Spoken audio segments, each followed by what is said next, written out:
Hello everyone, welcome to my YouTube channel. My name is Lucas M. Thomas, also known as LT Copywriting or RHM Real, which is for Right Hand Man Real Estate. And today we're not going to be talking too much about my LT Answers or LT Copywriting side, which is how to market yourself or your business. And instead I'm going to be talking more about Right Hand Man Real Estate, specifically on why real estate is an elite investment. But before I get into real estate as an elite investment, I want to talk to you about, or I want to put you on your ear or put you on your head, turn your world upside down real quick by talking a little bit about stocks. Why do I want to talk about stocks before I get into real estate? Well, whenever someone says investments or talks about investments, what's the first thing that pops into their head? Stocks and bonds. Everyone assumes if you say anything that's remotely related to investments or the word investment, they immediately start thinking, oh, you mean stocks and bonds. You mean equity in a company, ETFs, mutual funds. And actually that's the number one thing that I hate about stocks is that they're superly overly complicated. I mean, just within 30 seconds, I probably alienated about 30% or 50% of my audience by mentioning mutual funds, ETFs, and all the other wonderful things that you'll find in all the other the wonderful financial products you'll find in the stocks and bonds world. And that's why I'm not a big fan of stocks, because they're so overly complicated. And if you actually think about it, I mean, I don't even think the people who do this for a living, are any good at or even understand what they're doing. Like if I start talking about mutual funds and how a mutual fund is a basket of stocks, and as long as you have that mutual fund, you own, you have multiple stakes in multiple stocks or multiple companies, and you're diversified, it gets really complicated quickly. And the big problem with that is it's so easy to lose money if you don't understand what you're putting your money into. If anyone has 401ks, you'll know this for a fact, because if you actually own a 401k, they try to simplify stocks and bonds and mutual funds and ETFs for you by basically giving you only 20 options. They're like, oh yeah, you got 20 whole options, and they give you a small little paragraph that says, hey, if you invest in this fund, you're going to be diversified and you'll be able to retire in 30 years. Or in this one, this one will take a lot more risk on, but as long as 5 years from now you take your money out, you'll be able to retire by the time you're 50 or 60. And they give all these like totally bogus, totally simplified versions of how stocks and bonds work. And the reality is even the people who do this professionally aren't even very good at it. And that's actually number 2 reason why I don't like stocks, is because even the professionals aren't really good at beating the market or playing stocks or investing in stocks. And if the people who are professionals at it aren't any good at it, how are you supposed to be any good at it? Because reality is if I could take any person on earth, I could have that person pick 8 stocks at complete random, and they would do just as well, or if not better, than about 90% of all financial advisors. And that's my big reason number 2 why I don't like stocks, is because someone is always trying to eat your lunch, or someone is always trying to prove or tell you or get you on the hype train, be like, oh, you gotta invest all your money into Twitter. Everybody's investing their money into Twitter. Twitter is going to be the next best thing since sliced bread. And then everybody piled all their money into Twitter. It had a public offering, or it became a public company. And what happened to their stock price? It was here, and then about 3 days later it was down here, and it still hasn't recovered. So all the people who were convinced that it's going to stay here and that it was going to go up, all those people lost a ton of money, and they had to sell them, or they're going to have to own that Twitter stock for like the next 5-10 years. And that's another big reason why I'm not a big fan of stocks, because, well, 1, they're overly complicated, and 2, the people who are supposed to be experts aren't that good, or don't have that much expertise on them. And even if they do have expertise, the problem is the only people who do have expertise in the field are going to be the people who have a few $1 trillion, and the only reason they're any experts is because they have the CEO's phone number on speed dial. And if I had the CEO's phone number on speed dial, of course I'm going to be able to beat the market, because I know the market. I know what the market's going to do before the market even knows it does it, and that's always been a big problem for me. So unless you have a few $1 trillion, if you've convinced a few people, a few hundred people, or a few thousand people to give you a few $1 million, I don't really think stocks are a good investment for you, specifically if you're trying to retire, which is what everyone's trying to do. And then number 3 of why I don't like stocks, or why stocks suck, is because pretty much they appreciate and they don't cash flow. And if you've been following me for a while, if you understand what I mean by cash flow versus appreciation, I'm going to use a really simple example. So I had, let's just use some really exotic art, or really classical art, or like, high art, so to speak. So if I had a Monet is a famous painting, okay? So I have a famous Monet painting, okay? I bought it for $1 million, okay? I'm expecting that Monet to appreciate or go up in value over the next 5 years and will become $5 million. So when I sell it 5 years from now, my $1 million will become $5 million after 5 short years. But here's the problem though. Let's say if it doesn't appreciate and it goes down in price, I'm gonna lose money. Instead of getting my $1 million back, I'm only getting $500,000 back. And my money was locked up for 5 years. It could have made me a ton of more money if I just, put it in something else, not stocks and bonds, just because everyone loves stocks and bonds for some reason. And then another quick example versus cash flow. Now let's say if you owned a business, or if you own something that, cash flow means you get money every month. So let's take the Monet painting again. So let's say this Monet painting we bought it for $50,000. So we bought the Monet for $50,000. After the end of the year, we're expecting it to go up after 5 years, we're expecting to go up in value by $50,000. So we bought it for 50, we're expecting it to go up in 5 years and for another 50,000. But while we're waiting for it to appreciate, it actually cash flows. Let's say we rent it out to people, or we charge people to come look at our Monet, and we charge them $100, and then it makes an average of $2,000 a month, so to speak. So basically, after 1 year, after 12 months, it will make $24,000. So this Monet, which we got for $50,000, we bought it when we rented it out, or we leased it, or we charged people to look at it, and by the end of the year, we have $24,000. So now this this Monet is now making us $24,000 a year. And if we wait the 5 years, we would have made $24,000 times 5. So just owning this Monet and leasing and renting and charging people to see it, we've now made 24 times 5. So we've made almost $125,000 over 5 years. Not to mention, once we sell it after that, we'll sell it for the other 50. Let's say it did appreciate over that, and we sold it at the end for 150. Or we sold it for 100,000, we got that out of 50. So now you're looking at 125 plus that 50. So after just 5 short years, you're ended up with how much? $175,000. And that's why I'm a big fan of cash flow, because stocks is the exact equivalent of what I just described. A stock is really just fine art, but is fine art that is equity in a company, and really, you buy the stock and you're hoping 5 years from now, someone 5 years from now is going to want to buy that stock for like that $50,000 of stock you have. You're hoping somebody 5 years from now is going to want to buy that same stock for $100,000. And you won't make your money until you sell it 5 years from now. And let's say after that 5 years, it doesn't go up in price, it goes down in price, and you sell it after that 5 years. Instead of getting your $100,000, your $1,000, which is your $50,000, which you bought it with, plus the $50,000 you were expecting in profit, instead you get $25,000, which means you lost $25,000, and you now have only $25,000 to live off in retirement, which is not unheard of when dealing with stocks and bonds. And the only reason people think stocks and bonds are such a great investment is because they're the most mass publicized. Like, you can't turn on the radio, you can't turn on the video, you can't turn on television, radio without somebody yelling to you about the stock market and being like, "Hey, the stock market's doing this.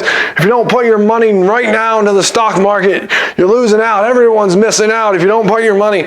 Every day, all day, it is just publicized. It is the only investment. The government forces you to put your money in the 401ks, which then goes into the stock market.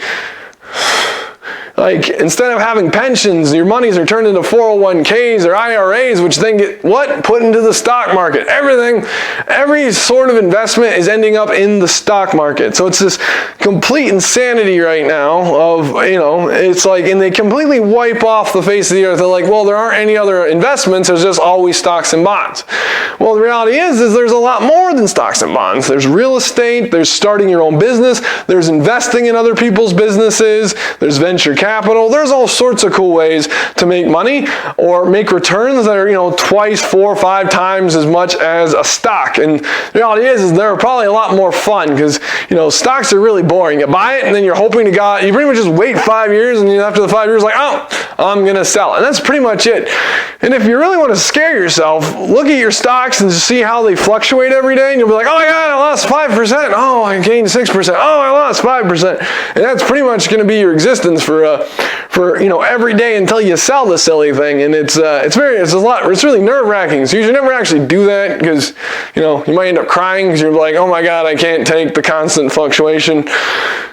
But it's supposed to appreciate over a long time. But the reality is stocks really only give you 4 or 5% returns, and they're overly complicated, which means even the people who do this professionally don't do it very well. Number 2 is like the people who do this for a living, 1, they don't do it very well, and 2, then they take a lot of money out. Like, you have to pay their management fees. So even if you're paying this person to make you return, they're taking 2-3% of it for themselves. So even if you made 10%, you only would have made 7%. If you only made 7, you're really only making 4%.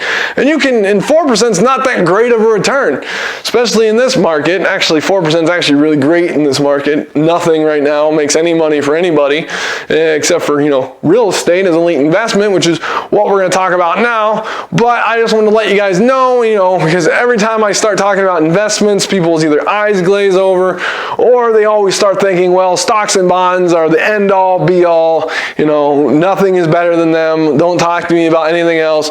And the reality is you just have to, do a little research, and you just got to understand that, stocks and bonds just aren't really that great, especially in the market we're in right now. And now let's get into the fun stuff, which is why is real estate the elite investment over stocks, bonds, and other investments?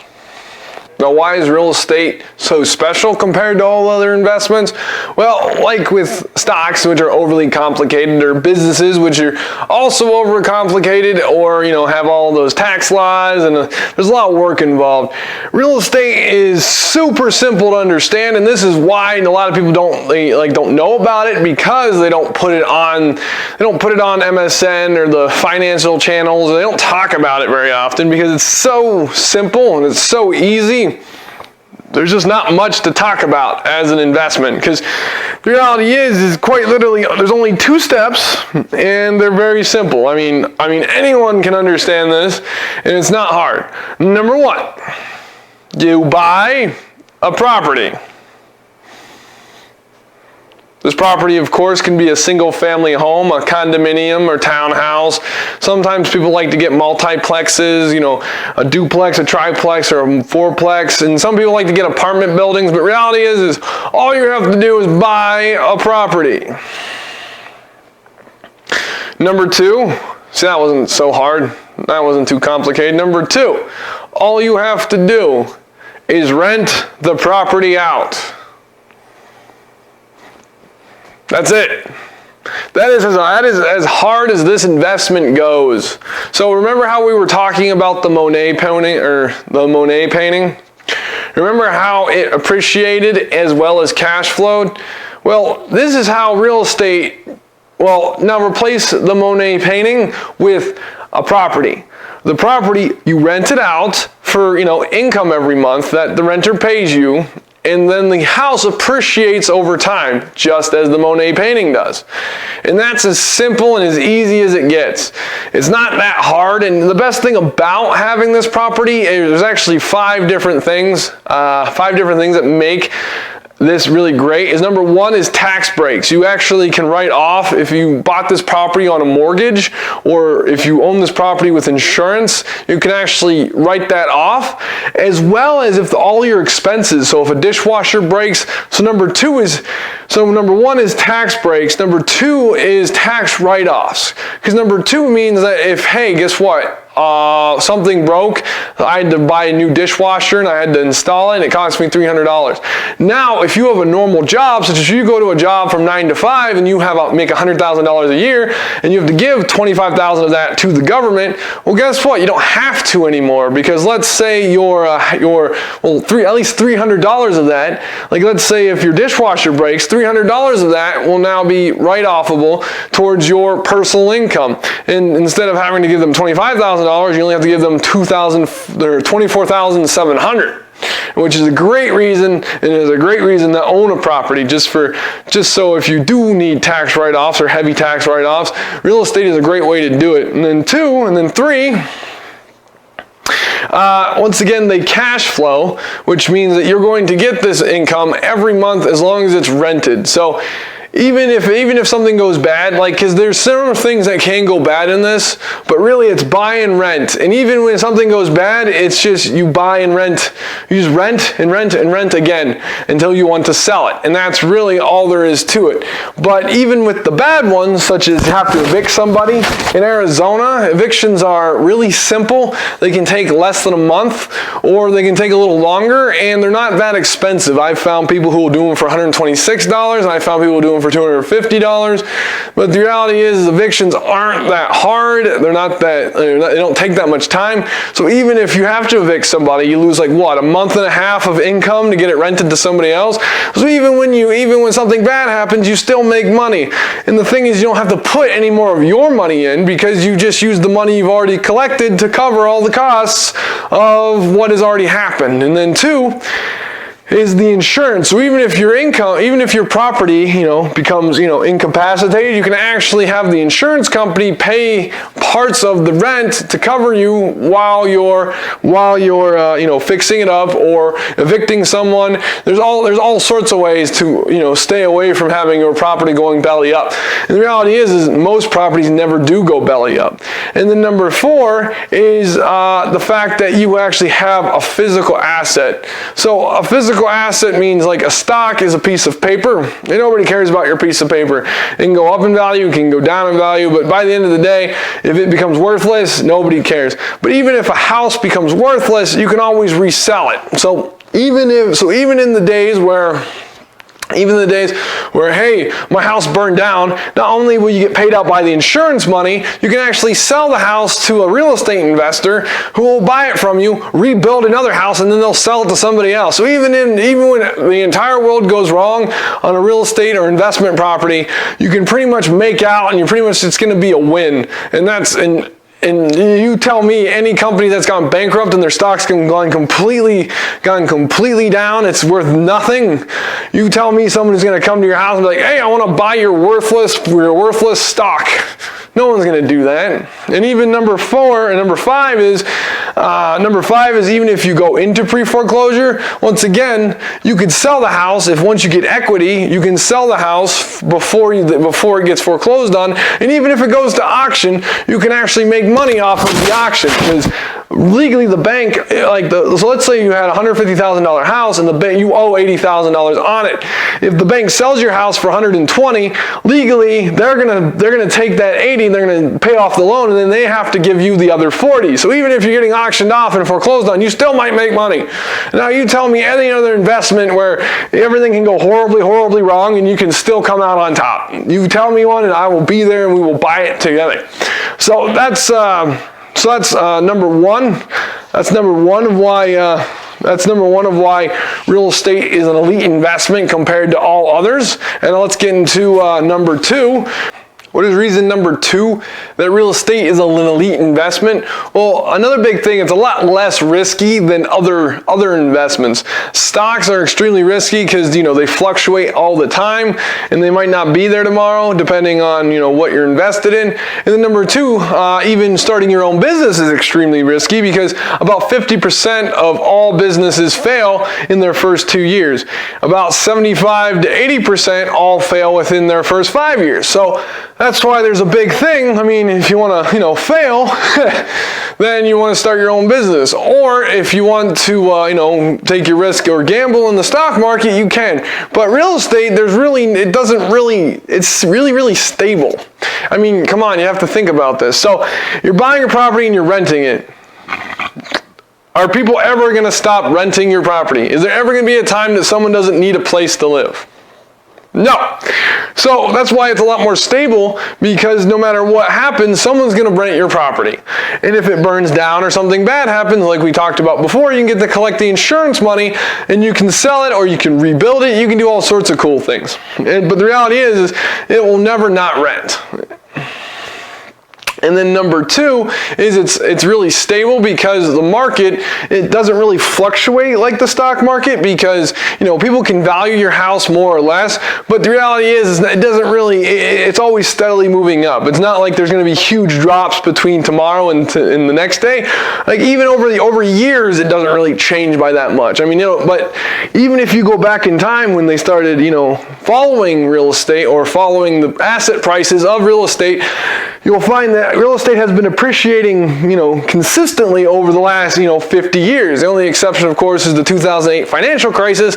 But once again, the 2008 financial crisis is a fluke. It's a black swan event. It's something that, never should have happened, but it did. And it was all the government's and, finance people's faults.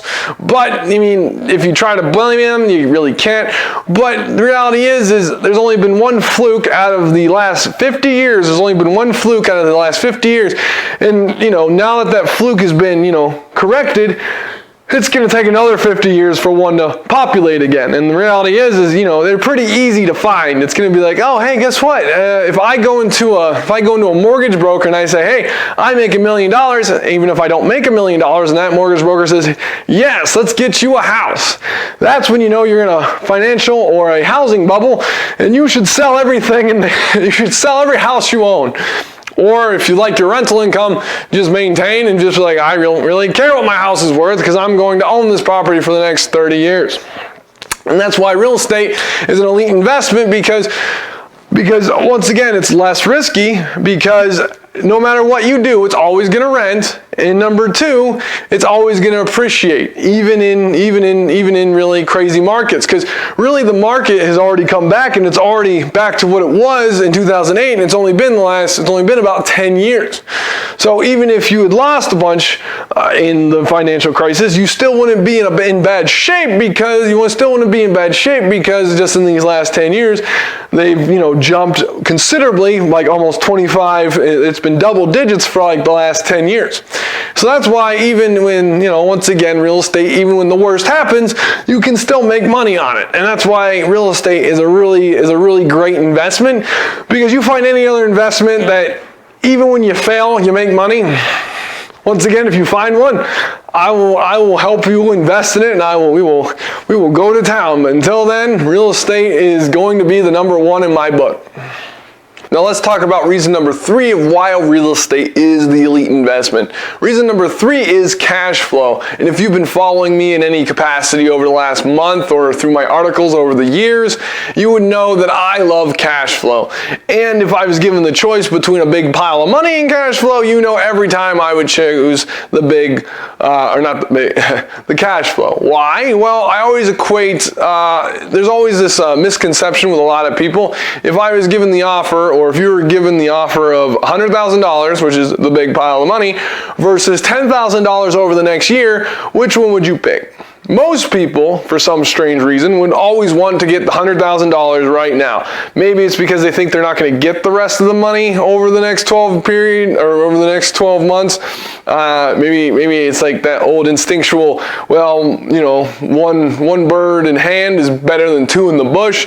I'm not really entirely sure the reasoning behind it, but when most people are given those options, that's the one they choose. Even though, if you did the math, if you were given $10,000 over 12 months, you would make $120,000 versus $100,000 today.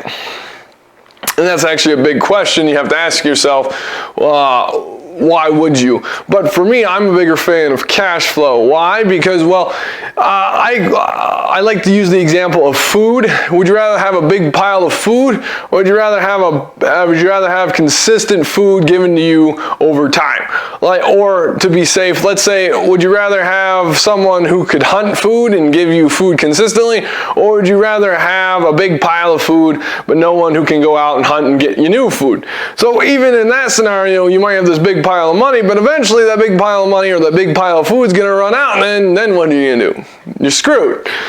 But if you have a hunter who can consistently create consistent food or consistent income, that is a better investment, or it's a better solution because it's consistent, it's stable, it will last for a lot longer than any big piles of money. And that's why, if you are interested or want to do investments, that's why for you have to understand that's why real estate is an elite investment, because you are given consistent cash flow over a specific period of time, and you're never going to have to worry about that. So if you own 10 properties, and 10 properties gave you about $10,000 a month, you'd be making about $120,000 a year, or, with expenses and everything, you're probably making more, but around $80,000 to $100,000 a year.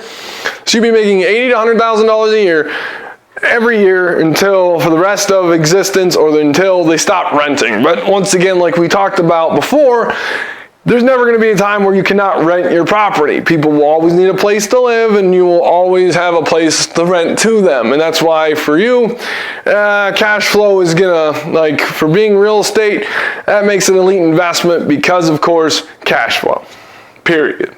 And now that we've talked about the 3 things that make real estate an elite investment, specifically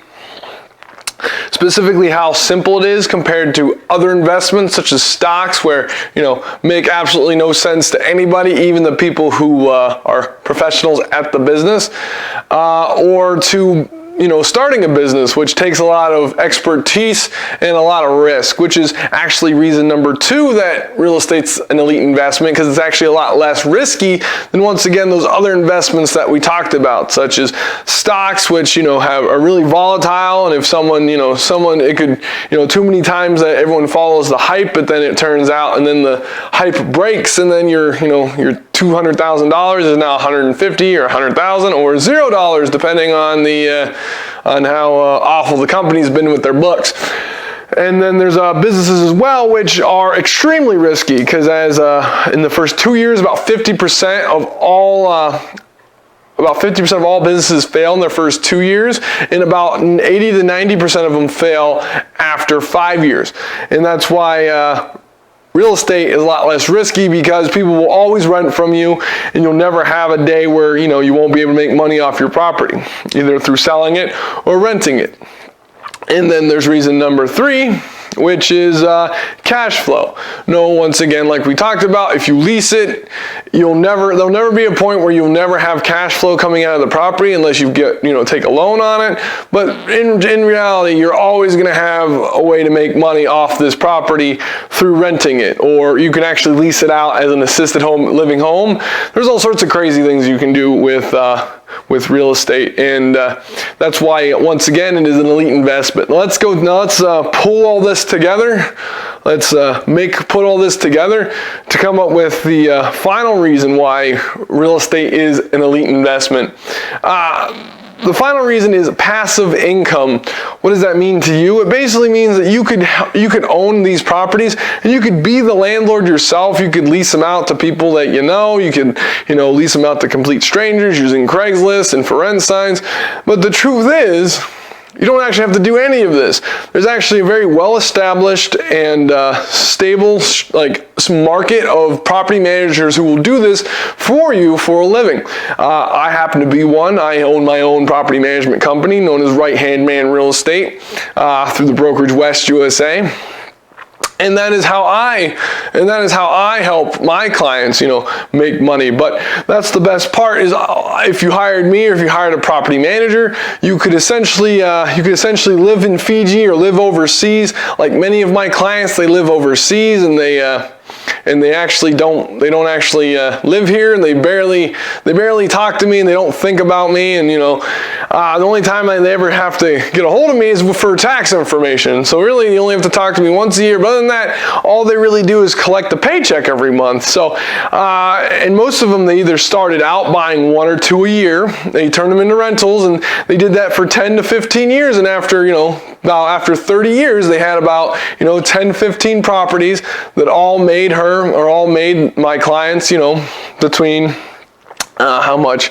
Between about $80,000 to $100,000 a year, because you pretty much make on average around $10,000 per rental property. So we're looking at between 10 to 15. We're looking at between $80,000 to $100,000 a year off of property or assets that are being ran or managed by someone else.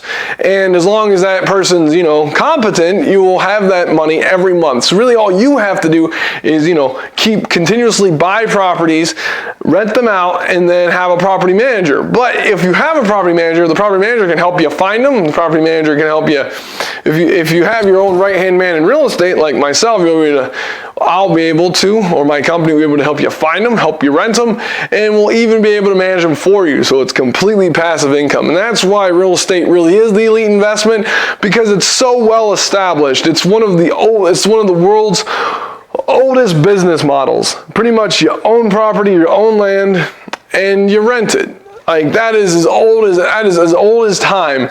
And the big thing is anyone can take advantage of it as long as you have the good enough credit score and down payments. Anyone can be a landlord, anyone can hire a property manager, and anyone can retire early, live the way they want, and actually have income that makes sense for them. So I hope you enjoyed my video. If you want to learn more about how to make passive income, just subscribe to my channel. And once again, thank you for being here today with me. Thank you.